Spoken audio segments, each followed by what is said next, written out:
What's going on, fellow alchemists? Welcome to Quasi Astrology. Today we're doing Pluto in the first house, taking a step away from the Lilith series or Lilith through the signs. If you haven't seen that, go and check it out.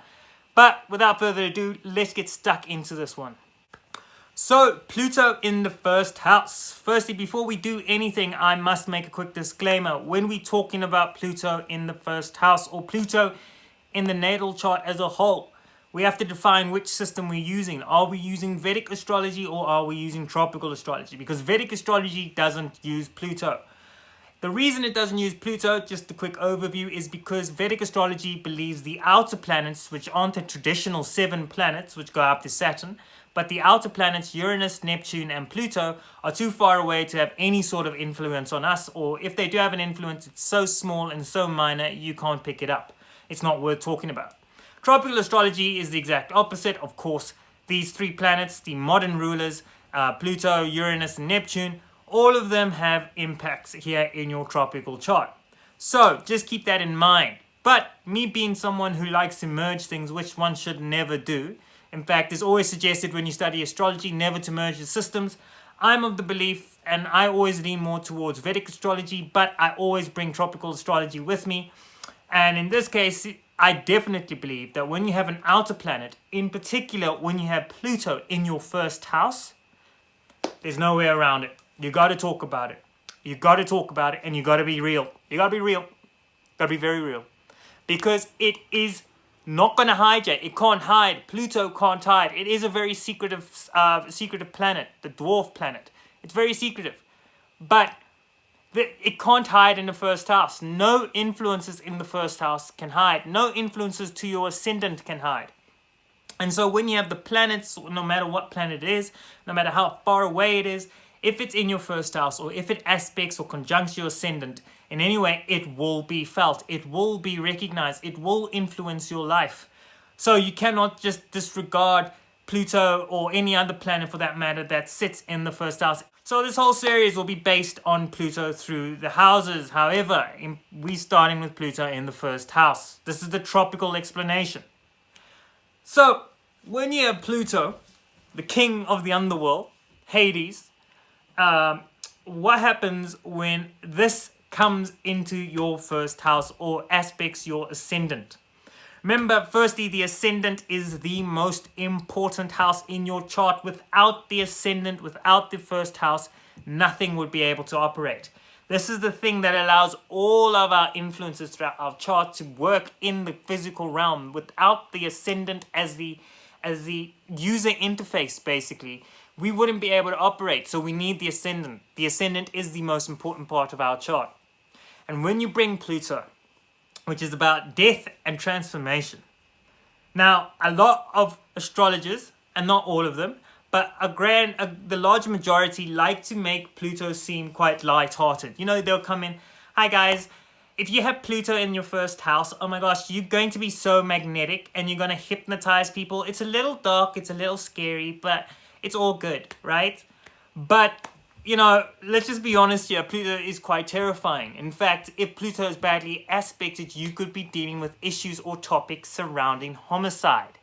You could be dealing with issues perhaps even more extreme than that, if you know what I mean.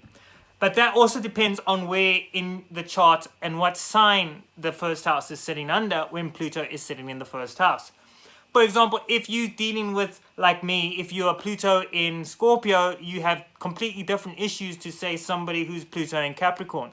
We can't be talking about people who have Pluto in Aries, given that Pluto takes a long time to transit around the elliptical orbit of our solar system. So Pluto takes a very long time, and last time it was in Aries was a while back. So unless you were able to find the elixir of life, or you've managed to ascend yourself to a specific stage of evolution that you can survive for this long, I won't be talking about Pluto in Aries anytime soon. But Pluto in the first house, people who have Pluto in the first house, natals with Pluto in the first house, you know, this is a wild ride. It is a wild ride from the get-go. When you're born, the moment you come into this world, it's wild. You have experiences that most people only can really say I've experienced when they in their middle ages or later in their lives. You've done it all. People will be like, yo, I'm doing this, or this just happened to me. And you're the person who would say, that just happened to you? Well, that happened to me when I was 5. You know, something like that. And it's intense. It's intense with Pluto in the first house, because Pluto is about transforming things. Pluto and Saturn have a similar undertone, where Saturn will forcibly make you, if you try and avoid a place in your chart or avoid topics in your life, Saturn will make you aware of it by making you very depressed about it.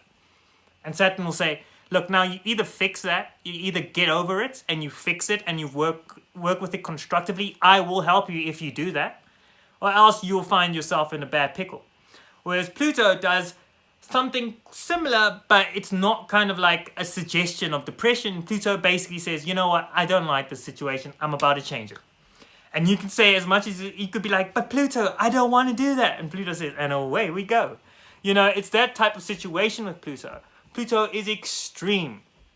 But if it is sitting in the first house, its extreme, its nature becomes so prevalent and so influential in the first house because it cannot hide. So you will be dealing with things that are all about transformation, death, and possession, and things that also kind of fit into the mold of the 8th house or Scorpio, because Pluto is a ruler of Scorpio. So when you're dealing with these issues, like recently with this pandemic, a lot of people were panicking. You know, a lot of people sounded like Michael from The Office. Oh my God! Okay, it's happening. Everybody stay calm. What's the procedure, everyone? What's the procedure? Stay calm! Wait. Everybody calm down! No. And so the majority of people came out panicking in the throes of complete despair. What is going to happen now? And I can assure you pretty much that people who have Pluto in the first house might have even said, they either would have said, look, it's not that bad, or I could see it getting worse and I might enjoy that. Because if there is an epidemic or if there was an apocalypse, let this be known that people who have Pluto in their first house are the people you want to be on the same side with. You do not want to be against them. You want to be on the same side with these people because they are powerful. They are powerful. They are ushering in the dark side. And if they're sitting in Scorpio in particular, or if they're sitting in Capricorn, because a lot of people say Scorpio is the underworld. Scorpio is the underworld, and you're going through the process of interacting with the influences of the underworld. That's why it's so tumultuous. It's just chaotic. But when you go into Capricorn, you're an adept of the underworld. You understand the underworld to a T. And when you bring Pluto here, oh boy, you got your doctorate. Forget masters. You got your doctorate in matters pertaining to the underworld, necromancy, divination of the darkest type you can do, or you can do the lighter type, of course.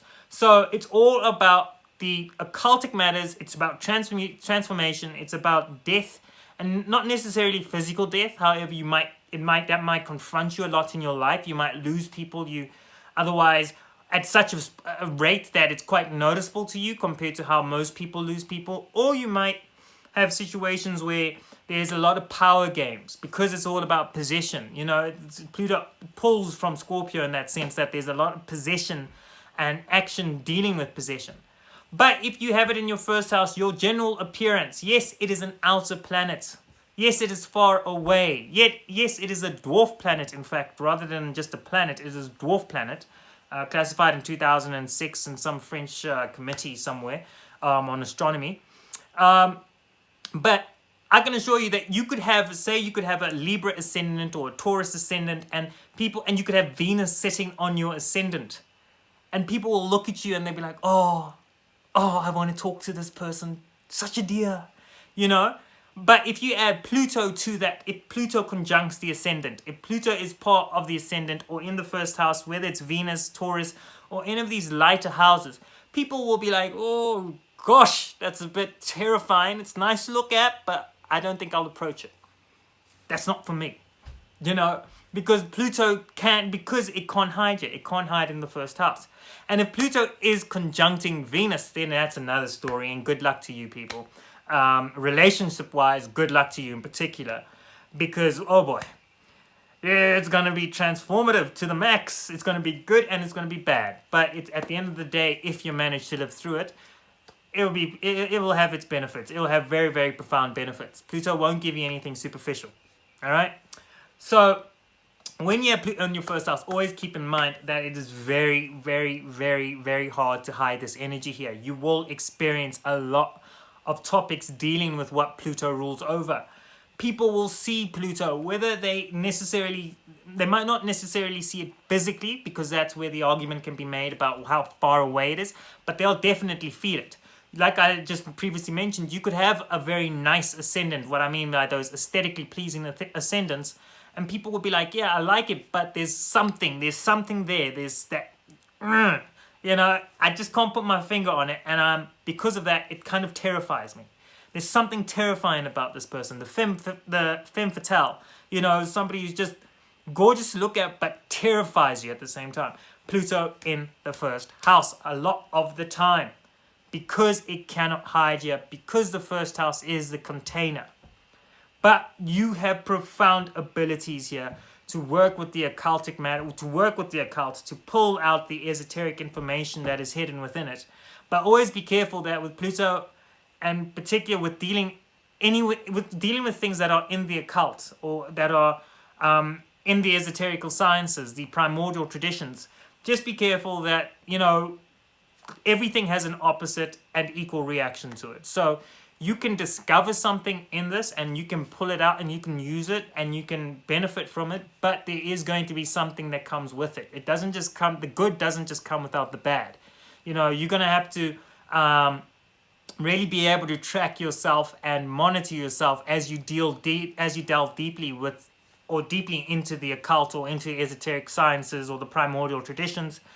And Pluto will really help you with that. Because Pluto is a higher octave of Mars, Pluto will make you fight. So you could, you know, I'm speaking from experience, you could be dealing with some things, you know, that pop out when, you know, especially when you're dealing with the occultic arts, that pop out that you otherwise didn't think would pop out, or you knew were there, but you went through it anyway. And that persistence, that drive that Pluto will provide you with, that certainty that you know what you're doing in this area of your life, or in this area or topic which influences you so much, that will protect you, or at least it will help you and aid you in dealing with the other forces. So fellow alchemists, if I didn't bore you, please don't forget to subscribe, drop a like if you like this video, and tell us what it's like having Pluto in the first house for you. Until next time, take good care of yourself. Bye.